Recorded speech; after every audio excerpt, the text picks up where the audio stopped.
Let's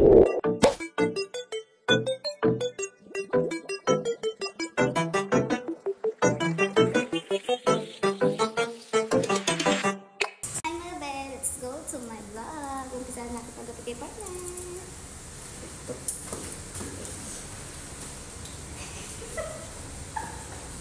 Bit-bit pa. Wala na dun.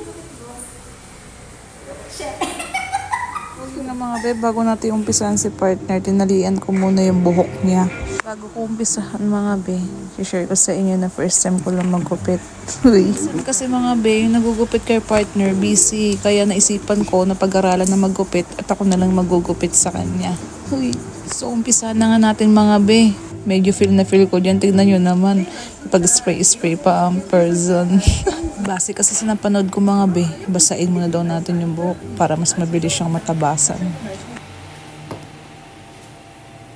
So yun nga mga be, uumpisaan na natin. Bahala na kung ano magiging result. Malaki naman tiwala ni partner, di ba partner?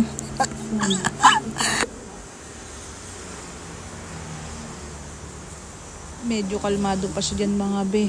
Naiinis kasi ako eh, marunong pa sa nagugupit eh.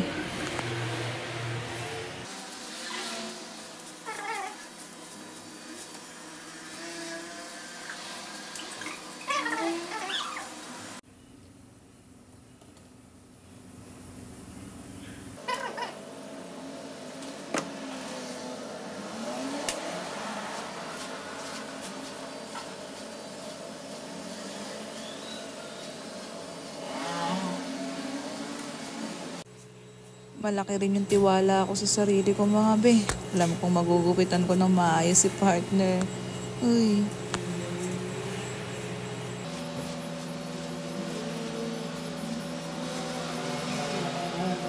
So yun nga mga be, medyo nakikita ko na yung result. Parang okay naman. Charan! Medyo natuwa pala ako dyan mga be. Nakita ko kasing okay yung magtabas ko sa buhok ni partner. Bali, dito na pala tayo sa part mga be, natatabasan natin yung gilid ng buhok ni partner para magmukhang malinis. Uy.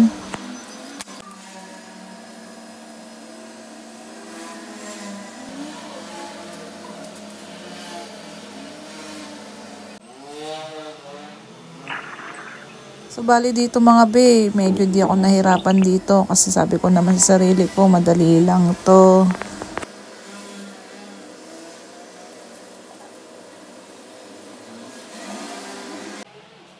Panonoorin nyo ako, akala nyo talaga matagal nang marunong magupit.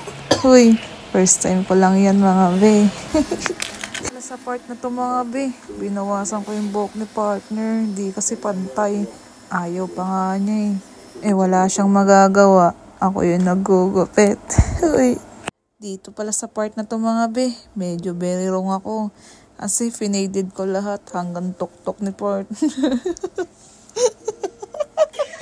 Be, tawan-tawa ako pagkatapos.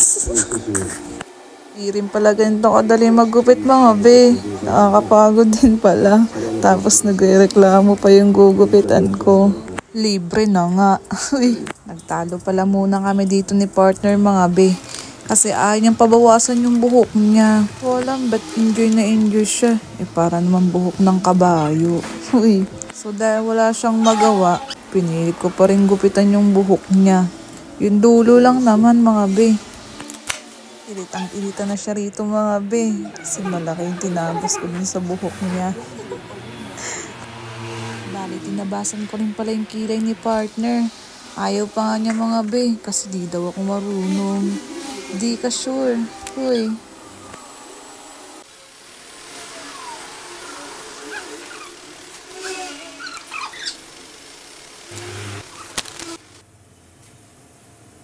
Tapos na rin natin mga be yung gupit serye. Uy. And yes, finally mga be, tapos na natin gupitan si partner. Gusto mo makita ang result? Tara. This is the final result. Tcharan!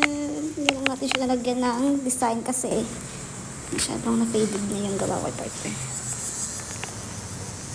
Hindi na siya tugon, di ba? Dilat ka. O, diba? Ayaw magtiwala sa kakayahan ko. Medyo binawasan din natin yung buhok niya kasi parang ang buntot ng kabayo. Nilagyan ko din yung kilay niya mga be. Mapurol na kasi yung ano eh, yung kababat ganun. Okay na, namas pa din.